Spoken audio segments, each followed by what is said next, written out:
태극신금 이해를 시작하겠습니다. 절대자의 형태를 지닌 의지를 살펴보겠습니다. 절대자의 형태를 지닌 의지는 당연히 불변입니다. 절대자의 의지는 변하지 않는다는 말이죠. 어느 시대, 어느 공간이나 동일하다는 말이겠지요. 과거에도 존재했고 현재에도 존재하며 미래에도 존재하며 과거에도 소멸한 적이 없고 생겨난 적도 없으며 미래에도 소멸할 일도 없고 생겨날 것도 없는 것이지요. 그래, 절대자의 의지라는 것은 생겨나거나 소멸하는 것이 아니라는 거예요. 그죠? 어느 시대, 어느 공간이나 늘 있는 것이라는 거죠. 따라서 절대자의 형태를 지닌 의지는 절대자의 마음에서 나타났다고는 하지만 생겨난 것이 아니며 변하는 것도 아닙니다. 그래요.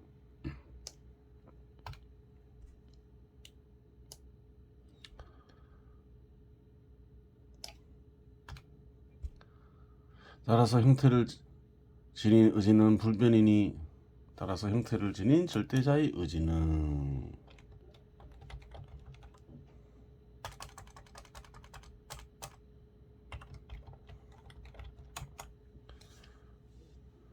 불변이니 절대자의 형태를 지닌 의지에 어긋난 일을 기도해봤자 아무리 절대자를 향하는 의지가 강하더라도 이루어지는 일은 없습니다. 그래요. 절대자에 대한 사랑이 아무리 크다 해서 절대자의 의지에 반하는 일이 절대자의 의지에 반하는 일이 이루어지지 않는다는 거예요. 왜? 절대자의 의지는 불변이기 때문이죠. 그래요. 그렇게 되는 거예요.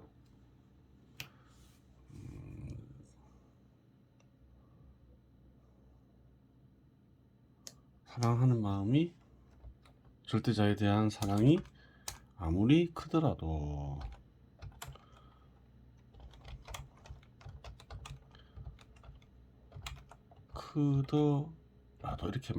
이렇게 써야지 더 맞는 말이 더 정확한 말이겠죠.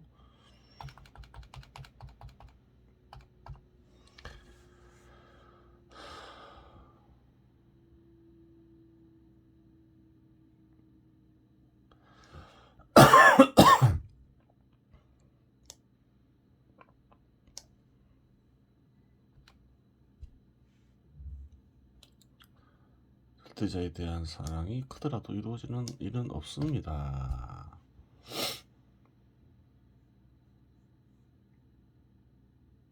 그러면 이러한 질문도 가능하겠지요. 인간의 운명도 절대자의 마음에 의해 결정되는 것이 아닙니까? 라고.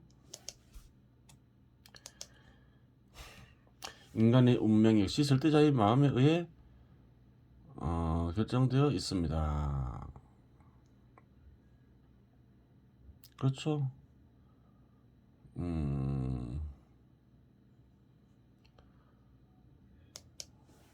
그렇죠. 인간의 운명도 절대자의 뜻에 따라 결정되어 있지요. 그렇게 되는 거예요. 스스로 선택하며 한 인생을 살아보라고. 또한 선택한 인생으로 인한 결과 역시 각자의 몫이며 악을 선택하여 행할 경우 대가도 치르라고. 그렇죠. 인간은 어떤 선택을 할 수가 있어요.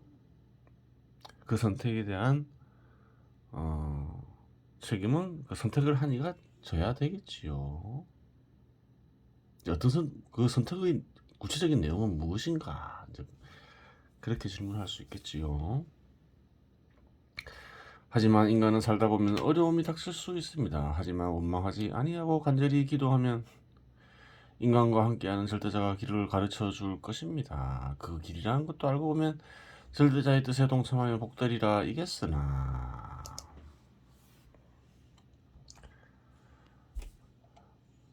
다소 뻔한 결과라 실망할 수 있겠으나 개인별로 절대자의 뜻을 실천하는 방식의 수는 다양하기 때문에 정확한 답을 아는 것은 쉬운 일이 아니라고 하겠습니다.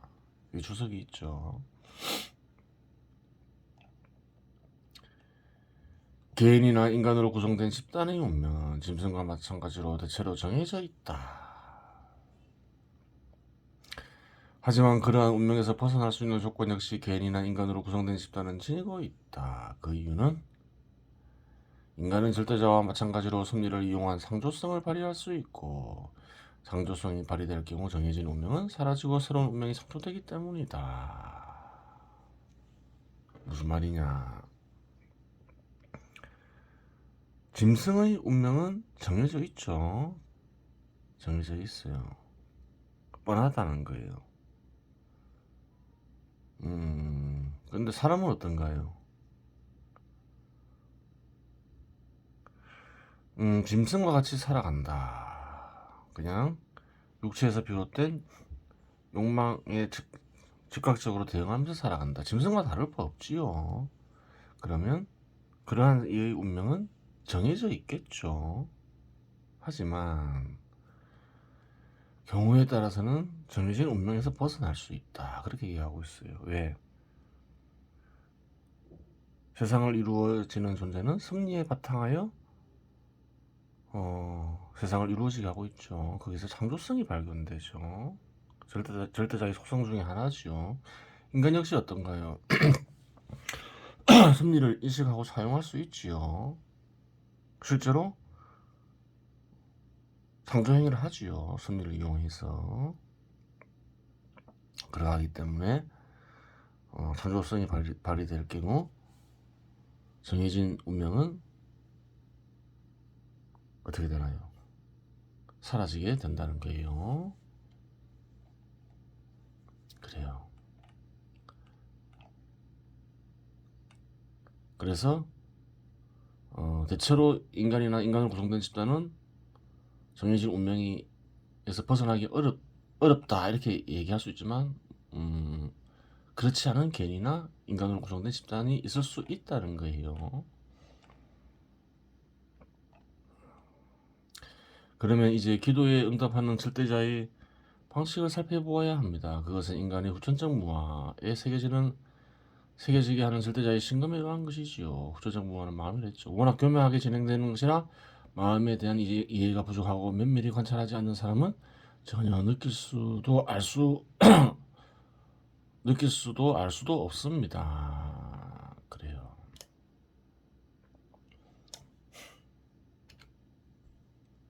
사람들은 마음에 대해 이해하려 하지 않고 잘 관찰하려 하지 않지요. 가끔 가다가 좀 이해하고 관찰하려고 해도 어떤가요?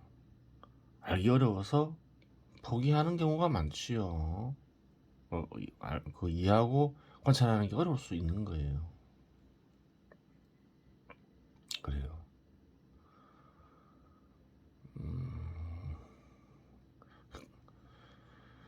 그래요. 쉬운 방법이 뭐라 했죠? 진실하게 그래요. 육체에서 비롯된 욕망을 내려놓고 섭리에 입각하여 그냥 떠올리며 생각해보는 것이지요. 그러면 세월이 지나면 만약에 그렇게 생각한 것들을 기록해 놓았다면 확인할 수 있겠지요. 쉬운 방법인 거지요. 그러면 절대자의 불변의 마음이 원하는 구체적이며 공통적으로 적용되는 문장은 없는가라는 의문이 생깁니다. 답은 나를 제외하고 모든 것은 변화하라입니다. 그렇죠. 승리에 입각하여 생각하는 존재인 절대자는 변하지 않지요. 늘 승리에 입각하여 생각할 뿐이지요. 관찰하거나 간주할 수 있는 모든 대상은 결국 창조와 파멸이 적용되고 그 결과 필연적으로 변화하기 때문입니다. 그렇죠. 존재하는 모든 대상은 변하고 있지요. 변하는 부분이 있지요. 변하고 있는 거예요. 그래요. 그럼 절대자가 변하면 안 되겠죠. 섭리가 변하면 어떻게 되나요? 세상 현 시대에 존재하는 세상 같은 게 존재할 수가 없는 것이지요.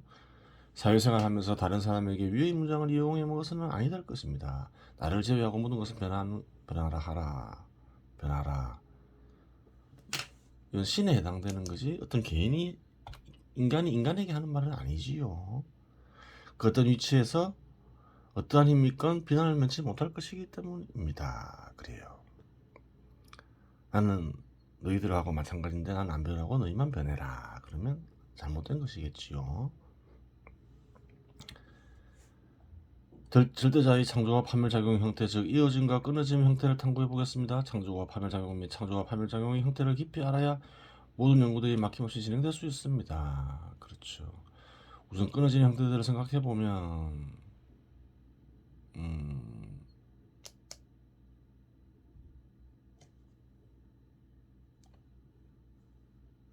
창조와 파멸작용의 형태, 창조와 파멸작용과 이어짐과 끊어짐의 형태는 다른 거죠. 그래요.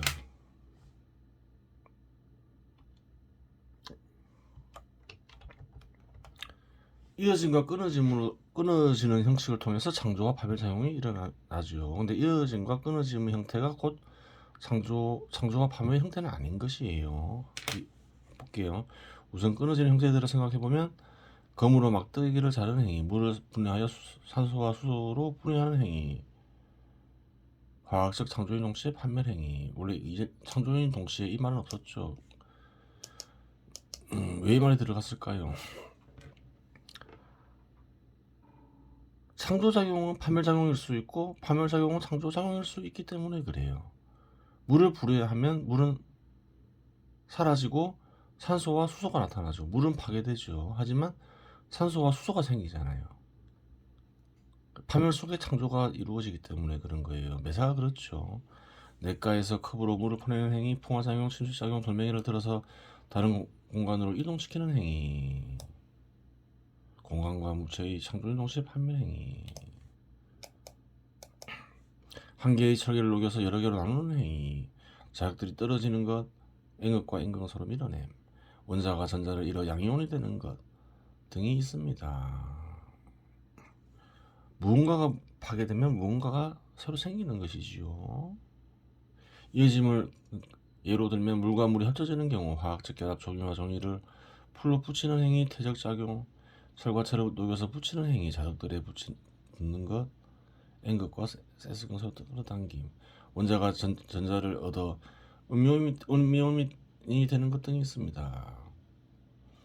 즉 자연에서 생명체가 없는 존재의 창조와 파멸작용은 물리적 작용과 화학적 작용으로 질적 분리가 가능함을 알 수 있습니다. 그래요. 이어짐, 결합을 통해서 창조와 파멸작용이 일어날 수도 있고, 끊어짐, 즉 분리를 통해서 창조와 파멸작용이 일어날 수도 있다. 그것을 얘기하고 있는 거죠. 또한 인간이 태어나서 여러 사람들과 결합하여 관계를 형성하며 세상과 이어지고 죽음으로 인해 세상으로부터 끊어지는 것, 사회 내에서 활동을 통해 누군가를 만나고 헤어지는 것, 어떤 집단에 가입했다가 탈퇴하는 것, 활동을 통해 물질을 끊고 이으며 강화하는 것 등도 창조와 판멸의 행위지요. 형태이지요. 그래요. 창조와 판멸은 어느 곳에서나 어느 대상에서나 일어나고 있는 것이지요. 항상 일어나고 있지요. 기업과 인간들이 경제활동이 결합하여 생산품이 되는 것.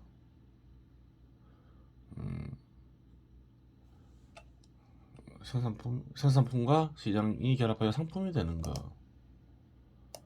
그래요. 생산품들의 기능들이 결합하여 다른 생산품이 생성되는 것. 핸드폰의 기능과 PC의 기능이 결합하여 스마트폰 생성. 그래요. 생산품들이 기능들이 합쳐지면서 생산되는 뭔가 많죠. 스마트폰 역시 마찬가지죠. 등도 창조와 파멸작용의 형태들이라고 보면 됩니다. 그래요. 창조와 파멸작용은 어느 곳에서나 어느 대상에서나 일어나고 있음을 얘기하고 있는 것이죠. 마음에서 삼매를 통해 문장과 개념과 뜻을 해체하는 것은 상조와 파멸의 한 형태이며 그 마음에서도 마찬가지라는 거예요.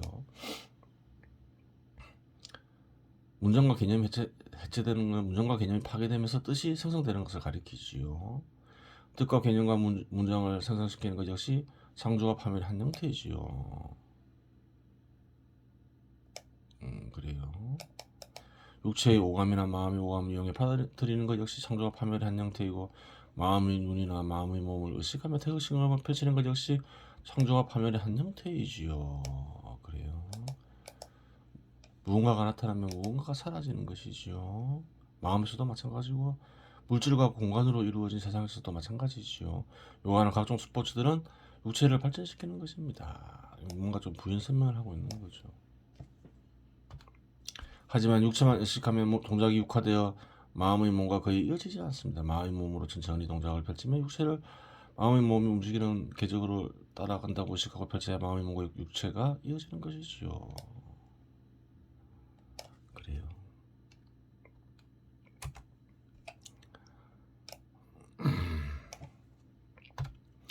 위에서 살펴보았듯이 형태는 다르나 이어지고 끊어지며 창조와 파멸이 일어나는 현상을 관찰할 수 있습니다. 그래요.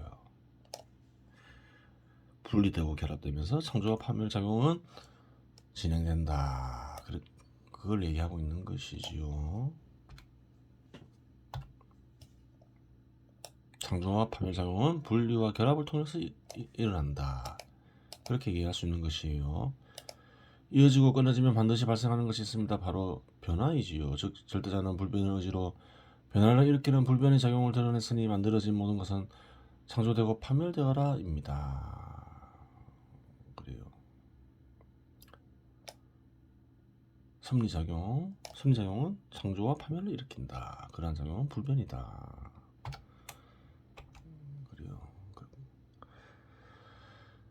그래요. 앞에 살펴보듯이 모든 대상에는 창조와 파멸 작용이 일어나면서 변화가 일어나요.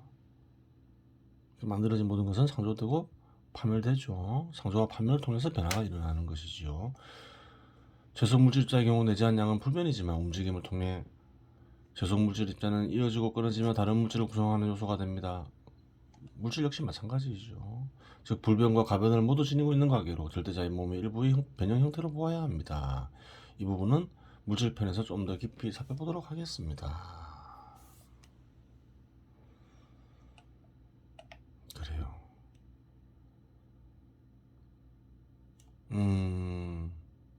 예전에 설명했죠. 절대자의 마음이 있고 절대의 영이 있다. 절대의 생각에 의해서 절대자의 마음이 이루어진다. 인간의 육체는 인간의 생각에 의해서, 의지에 의해서 움직일 수 있죠. 그래요. 절대자의 마음 속에 세상이 있죠. 그런데 절대자의 마음은 절대자의 생각에 의해서 지배당하니 절대 영의 몸을 절대자의 마음으로 볼 수도 있는 것이겠지요. 그런 부분이에요. 창조와 파멸 작용은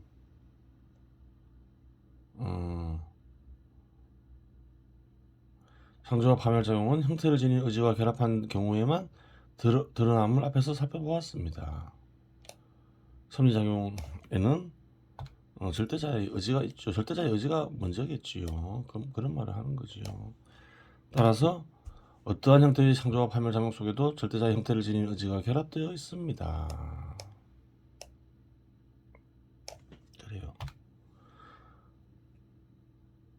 자연 현상의 변화를 감지하고 법칙을 발견하려는 시도나 사회 현상의 변화를 감지하고 원리를 발견하려는 시도, 인간의 행위를 연구하며 행위의 원인을 찾으려는 시도가 이어지며 법칙, 원리, 의지, 경영 등 여러 단어들이 생성되었는데, 이러한 단어들은 절대자의 형태를 지닌 의지로부터 비롯된 것으로 볼 수 있습니다. 모든 것이 시작점은 절대자의 의지에 있다는 것이겠지요. 하여간 그러한 시도가 구체적 형태로 성과를 거두어 일정 정도의 객관성을 획득하면 학으로 성립하게 됩니다. 그렇죠.